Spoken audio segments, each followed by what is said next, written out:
দুর্গাপুরের অমরাবতী কলোনিতে অবৈধ নির্মাণের বিরুদ্ধে ফের অভিযান দুর্গাপুর নগর নিগমের।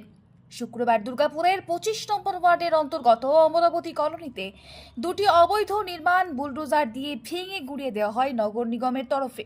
যত অবৈধ আছে অমরাবতীর মধ্যে সব ভাঙুন।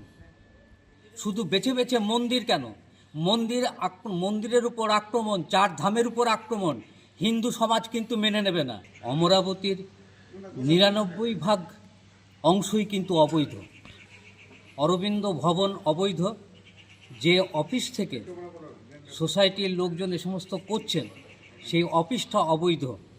শুধু তাই নয়, যিনি এই কেসটি করেছেন তার বাড়ির পাঁচিল অবৈধ, তার শুভাকাঙ্ক্ষী যিনি আছেন এই অবৈধ নির্মাণ ভাঙার পেছনে তার বাড়ির দোতলা অবৈধ। এখানে ম্যাক্সিমাম জিনিসই হচ্ছে অবৈধ, গোটা বাজারটাই অবৈধ। এদিনের অভিযানকে কেন্দ্র করে স্থানীয় নিউ টাউনশিপ থানার পুলিশের তরফে মোতায়েন করা হয় র্যাপিড অ্যাকশন ফোর্স। তবে এই অভিযানকে ঘিরে স্থানীয় বাসিন্দাদের মধ্যে মিশ্র প্রতিক্রিয়া দেখা যায়। অপরদিকে আগামী দিনেও অবৈধ নির্মাণের বিরুদ্ধে দুর্গাপুর নগর নিগমের তরফে অভিযান চলবে বলে জানিয়ে ভাইস চেয়ারপারসন ধর্মেন্দ্র যাদব বলেন, এটা দেখুন মাঝে মাঝে চলতে থাকে, ইনভেস্টমেন্টটাকে তো আটকাতে হবে। আজকে যে কেস হচ্ছে এটা কোর্টের অর্ডারেই হচ্ছে, অনেক দিনের কেস।